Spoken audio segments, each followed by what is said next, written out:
Salut, bienvenue dans cette vidéo dédiée aux conseils de lecture pour bien démarrer l'année. Si comme moi vous adorez la lecture, j'ai préparé pour vous 5 conseils qui vous aideront à choisir les meilleurs livres pour 2025.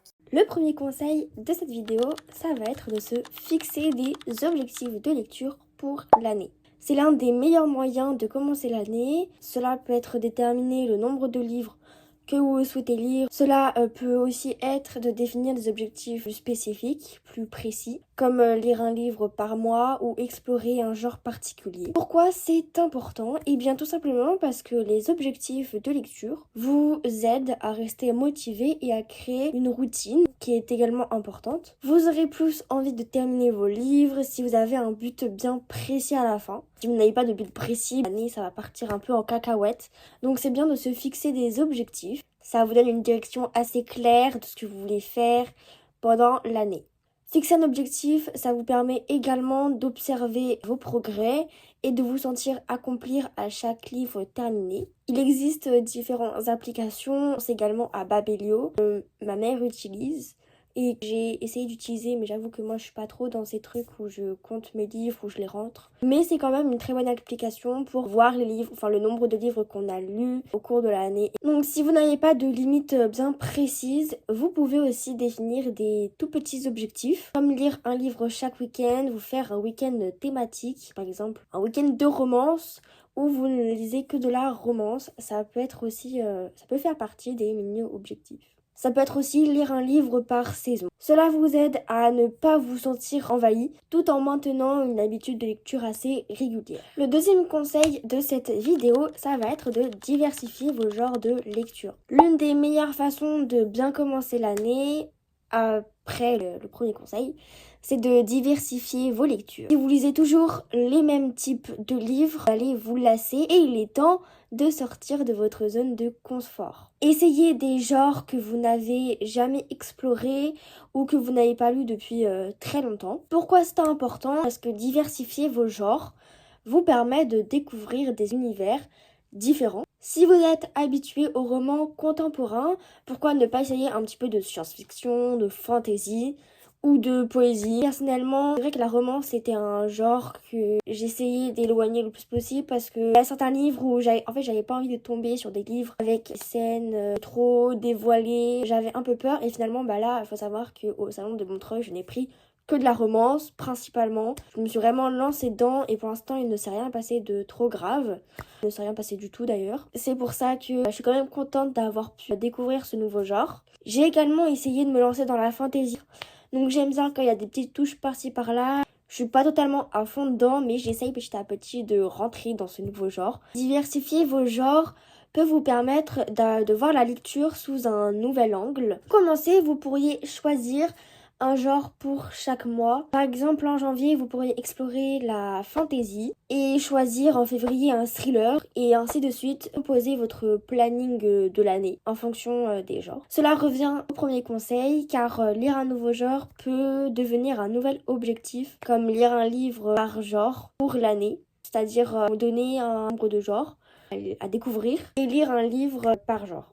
Ça fait beaucoup de genres dans la même phrase, mais c'est un peu le thème du conseil, donc en soi, c'est pas si grave. Le troisième conseil de cette vidéo, ça va être de choisir des livres inspirants. Commencer l'année avec des livres qui inspirent est une excellente façon de commencer l'année, comme les deux derniers conseils, mais aussi de se motiver. Lire des livres qui vous poussent à réfléchir ou à changer votre perspective sur la vie. Ces livres peuvent être des romans de développement personnel ou des récits qui vous touchent profondément. Moi, je sais que j'aime bien à certains moments lire un livre qui me donne des conseils sur mieux m'organiser, parce que je suis pas trop organisée à mon goût, me motiver à travailler. Pourquoi c'est important? Les livres inspirants vous aident à rester positif, à cultiver un état d'esprit de croissance, un état d'esprit positif. Ils peuvent servir de moteur à vos actions quotidiennes et vous inciter à agir. Si vous cherchez des livres pour commencer l'année sur une note positive, Vous pouvez explorer des titres sur la productivité, la gestion du temps ou des livres de motivation. Le quatrième conseil de cette vidéo, ça va être de créer votre routine de lecture. L'un des défis majeurs pour les lecteurs, c'est de trouver le temps pour lire assez régulièrement. Alors une fois que vous avez défini vos objectifs, il est important de créer une bonne routine, rester régulier tout au long de l'année et donc avoir un temps pour remplir vos objectifs, sinon ça sert à rien. Alors choisissez des moments de la journée où vous pouvez vous consacrer pleinement à la lecture sans avoir de distraction à côté. Ça peut être tôt le matin, pendant le déjeuner, avant de se coucher, quand vous avez un petit moment comme ça où vous savez pas trop quoi faire et vous n'avez pas envie de rester sur votre ordinateur ou votre téléphone. Je sais que je lis principalement le soir et ça m'arrive de lire le matin. Et au collège, j'ai aussi un temps de lecture, donc j'ai 15 minutes où c'est silence en lit. Je profite pour lire des livres que je vais pas forcément lire le soir. Je vais vous montrer ma lecture actuelle pour vous donner un petit truc. Pour ces 2 derniers jours, je me suis vraiment mis à fond dans la lecture le soir. J'ai pu terminer en une soirée, donc je dirais 1 heure. Ce livre-là, donc La musique des âmes, un livre incroyable, vraiment trop bien écrit, une lecture assez... C'est un livre à lire, je n'ai même pas les mots en fait pour l'écrire tellement il était bien.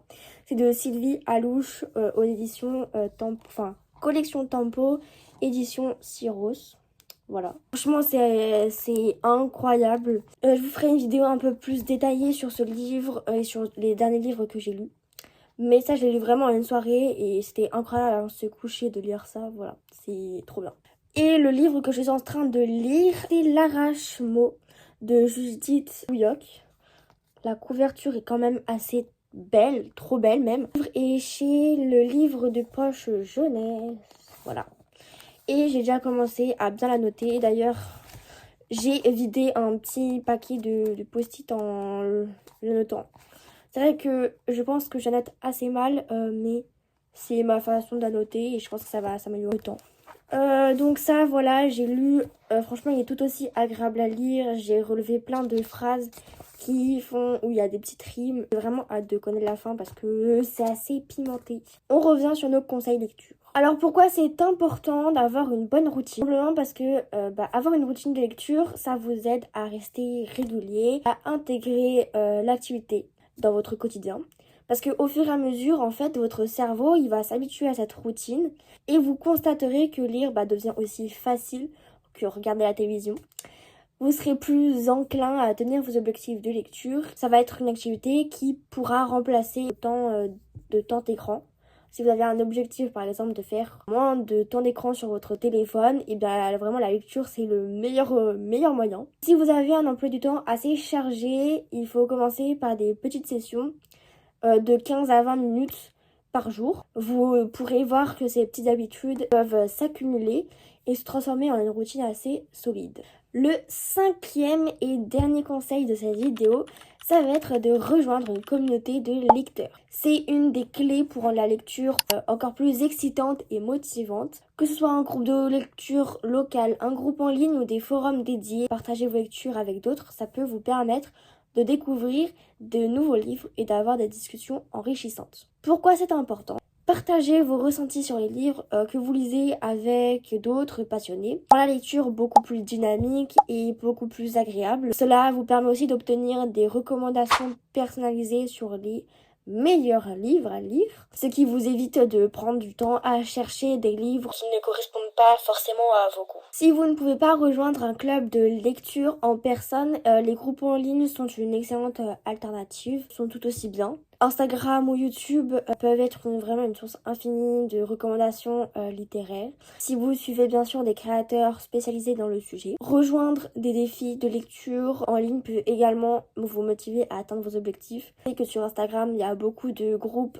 qui se créent pour des challenges différents. D'ailleurs, je pense vous en proposer un prochainement. Il faut juste que je trouve le temps de le faire. mais je vous dirai un petit peu plus en détail. Et voilà, cette vidéo est maintenant terminée. J'espère que ces 5 conseils de lecture vous aideront à bien commencer l'année, à rester motivé tout au long. Si vous êtes à la recherche de livres pour commencer l'année ou que vous souhaitiez tout simplement changer vos habitudes de lecture, ces conseils vous permettront de tirer la meilleure version de vos moments de lecture. Alors n'oubliez pas que chaque livre que vous ouvrez, c'est une nouvelle aventure débutée. Et voilà, je vous fais de gros bisous. Bye bye!